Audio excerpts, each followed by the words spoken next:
There are three identical point charges which are positive that are placed at the vertices of an isosceles right angle triangle like this. Now, which of the numbered vectors, यहाँ पे vectors number किया है, coincides with the direction of the electric field at the midpoint, exact center में है, of the hypotenuse. Okay तो यहाँ पे एक पॉजिटिव चार्ज रखा तो इसके कारण जो इलेक्ट्रिक फील्ड होगा वो इधर रहेगा, it will be kicked in this direction. इस पॉजिटिव चार्ज के कारण यहाँ पे एक पॉजिटिव टेस्ट चार्ज रखा तो वो इधर किक हो जाएगा, तो ये दोनों कैंसिल हो जाएंगे. यहाँ पे पॉजिटिव चार्ज के कारण इस पॉइंट पे जो एक पॉजिटिव चार्ज रखा तो वो इस डायरेक्शन में किक एक्सपीरियंस करेगा एवे, इसलिए ये आपका करेक्ट आंसर है. तो 2 बोलेगा तो ये वाला करेक्ट.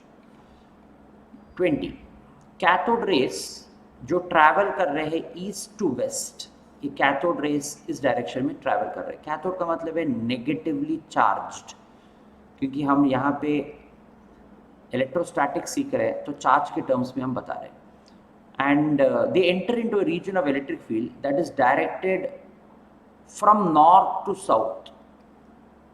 ओके फ्रॉम होना चाहिए, इंग्लिश थोड़ा सा गलत हो गया. फ्रॉम नॉर्थ टू साउथ इस डायरेक्शन में आपका इलेक्ट्रिक फील्ड है. तो deflection of the cathode ray कहाँ पे होगा?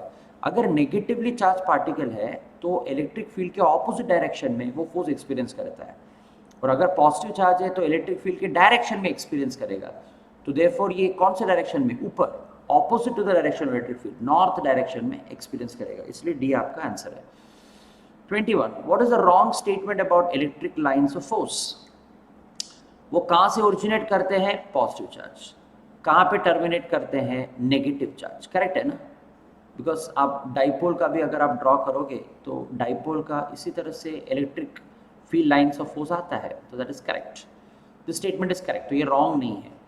They do not intersect each other. Correct है, क्योंकि अगर इंटरसेक्ट हो गया तो इस पॉइंट पे इलेक्ट्रिक फील्ड के दो डायरेक्शंस हो जाएंगे, and that is a contradiction to the definition of a vector which cannot have two directions at the same point, इसलिए ये भी करेक्ट है. they have the same form for a point charge हो या sphere हो. तो point charge draw कर दिया या spherical charge distribution ड्रॉ किया तो फॉर्म सेम है.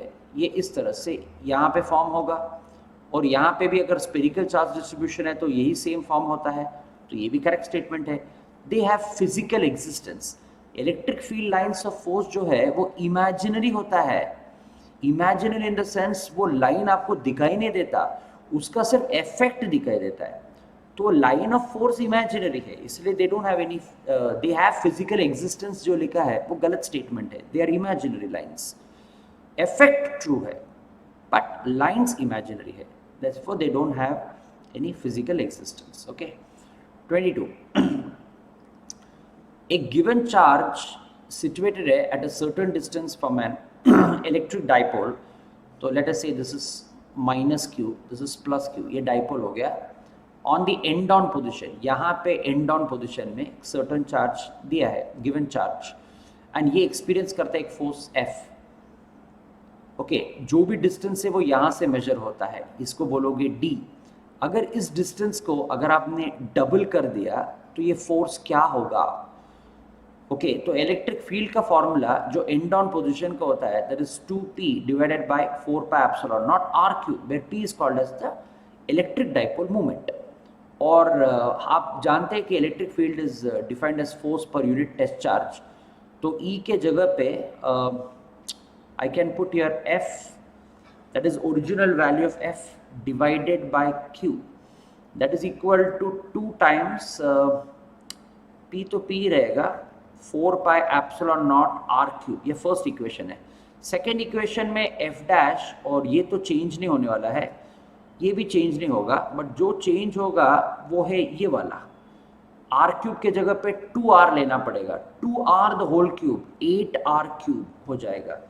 तो I think I want the new value of f dash. तो f dash divided by f किया तो you can see that this is 1 by 8. तो f dash will be equal to f divided by 8. तो ये आपका correct answer है.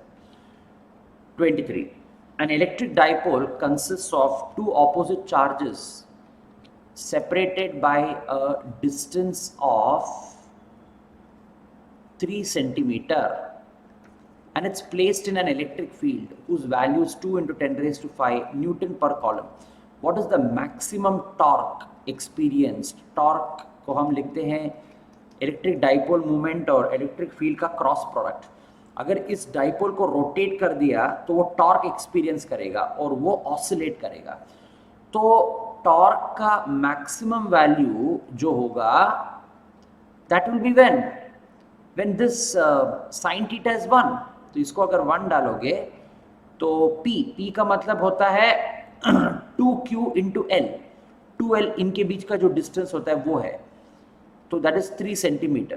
तो 3 into 10 raised to -2 और चार्ज का वैल्यू कितना है 2 into 10 raised to -6 और electric field 2 into 10 raised to 5. ठीक है, ये सब वैल्यूज यहाँ पे दिया है. तो 3 into 2 6, 6 into 2 12, 12 into 10 raised to -3 Newton metre. तो ये आपका करेक्ट आंसर है. 24. एक इलेक्ट्रॉन और एक प्रोटॉन एक 1 एंगस्ट्रॉम यूनिट डिस्टेंस पे रखे हैं. What is the electric dipole movement of this dipole in coulomb per metre? Okay, electric dipole movement का मतलब होता है the distance and the charge, इनका प्रोडक्ट जो होता है, जो 2l भी लिख सकते हैं. यहाँ पे 10 raised to -10 है आपका 1 एंगस्ट्रॉम यूनिट और चार्ज का वैल्यू है 1.6 into 10 raised to -19. ओके, चाहे इलेक्ट्रॉन का लो या प्रोटॉन का लो, तो 1.6 into 10 raised to -29 column metre होगा. तो ये आपका करेक्ट है answer. 25th problem. Electric charges को आपने प्लेस कर दिया at the corners of an equilateral triangle. ऐसे रखा है जो है Q और -Q, यहाँ पे ऐसा रखा होगा, of side L. What is the magnitude of the electric dipole movement of the system? पूरे सिस्टम का आपको फाइंड आउट करना है. ओके, तो आप ऐसे कर सकते हो कि इस -2Q को -Q और -Q करके स्प्लिट कर दो. ये +Q, ये +Q. इलेक्ट्रिक डाइपोल मूवमेंट हमेशा negative charge to positive charge, negative charge to positive charge इस डायरेक्शन में एक्ट करता है. और ये इक्विलैटरल ट्रायंगल है, 60 डिग्री है. तो अगर मैंने नेट देखा यहाँ पे, नेट डाइपोल मूवमेंट, ये आपका कितना है 30 डिग्री हो जाएगा. तो what is the net dipole movement? देखो, 2 forces resultant r² equal to, ठीक है, r लिखा मैंने, r equal to f1² plus f2² plus 2f1 f2 cos of theta होता है.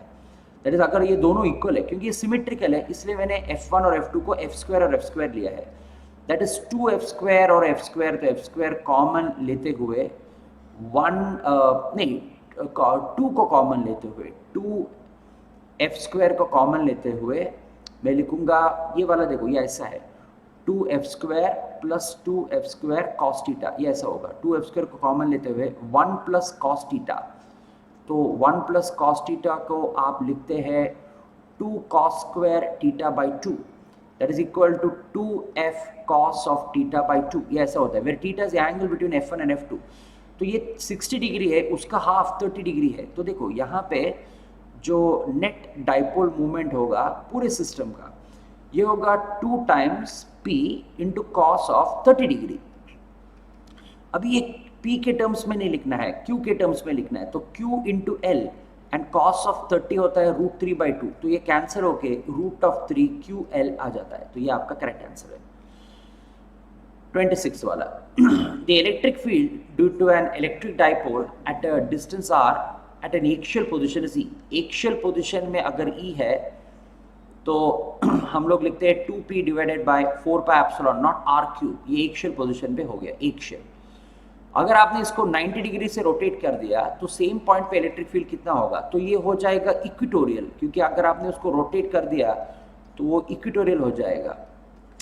ओके, तो what would be the value ना? तो equatorial divided by E axial अगर आप करते हो तो 1 डिवाइडेड बाय 2 छोड़ के बाकी सब कैंसिल हो जाएगा. तो ई इक्वेटोरियल को हम लिखेंगे, ये एक्शियल रहना चाहिए. ओके, ई एक्शियल को ई से रिप्रेजेंट किया है उन्होंने, तो इसलिए ई डिवाइडेड बाय 2. तो ये आपका करेक्ट आंसर. ओके, तो I think we have done a lot of work on electrostatics and we will go and stop for this session, and we'll continue with the next session later on. Thank you so much for watching.